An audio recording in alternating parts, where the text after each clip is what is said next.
My name is Renee Trainer. The speech I'm about to give, The Eyesore, is excerpted from my novel, Laid Bare My Soul. Mr. Toastmaster, fellow Toastmasters, and most welcome guests.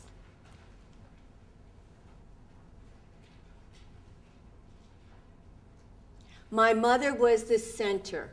She was the hub, and we five were her little spokes. She died a healthy 36. She was there on January 22nd and gone January 23rd when a cerebral embolism took her. As the oldest at 11, everything was now my responsibility.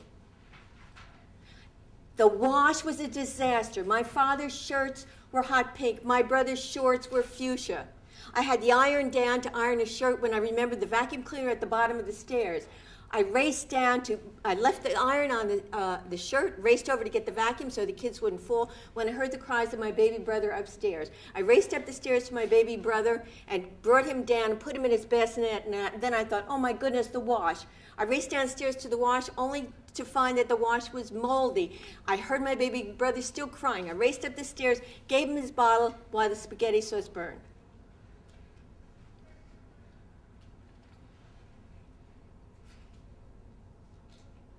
Fortunately, as summer came around, things got much better. One morning, we were all sitting on the back porch stoops, and we were digging away at an anthill when my father came out, dressed for work, with his architect's drawings under one arm. And he said, "You children have a lot of chores to do today. Why, you can rake, you can pick up the apples." Oh. He said, okay, I don't care what you do. Tear down the garage for all I care. Just do something. And off he went. We looked at each other. Tear down the garage? Billy's eye popped, Patty's jaw dropped, and Margie just smiled from ear to ear. We looked over at the dilapidated two-car garage, and we solemnly made our pinky pact. The deal was set. Only we needed help. So Billy said, "Oh, I know. Let's get those Thornton kids. They love to smash things." I said, "Billy, that's a really good idea." I said, "But wait. What about the 5 Johnson brothers? They live down the store, and their dad owns the hardware store." Great. 2 hours later, we were in business. Everybody was at their appointed 4 corners of the garage. I said to all the kids, I said, "Are you ready?" And they said, "You betcha." So I said, "Okay, on the count of 3. 1, 2, 3.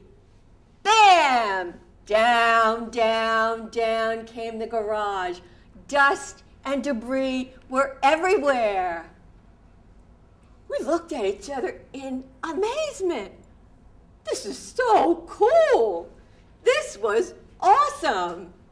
And then we kissed the Thorntons and we hugged the Johnsons. And then we sat with our arms crossed at the edge of the driveway. We couldn't wait for my dad to come home.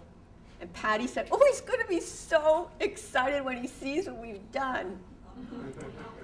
So we didn't have long to wait, because all of a sudden I saw him around the bend, and he came up the driveway, and there was a screech.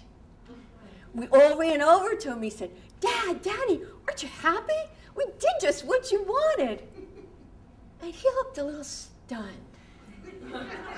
He said, "You children did this?" I said, "Yeah, Daddy, it's us."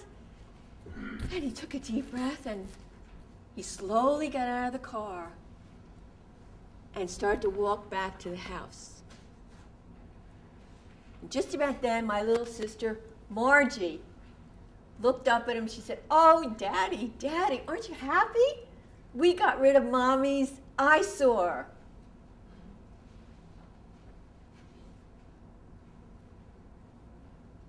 No one spoke or moved. You see, in all this time, no one had been able to say her name. It's not that we didn't want to, we just couldn't. And then slowly my father walked back to the house, and as I watched him through the kitchen window,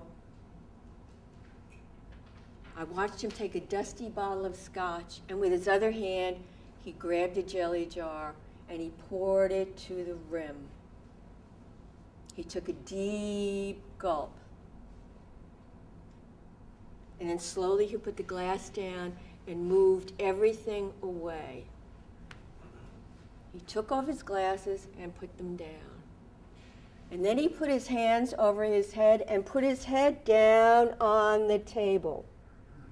And then I heard my father sobbing. He was sobbing.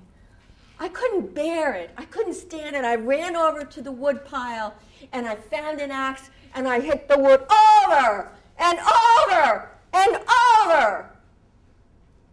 Until sometime later, I felt my father's hand on mine and the axe dropped.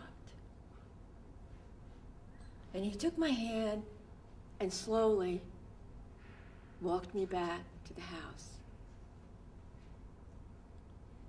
Kath, he said, your mom would be so proud. I could not speak, but I looked back over my shoulder.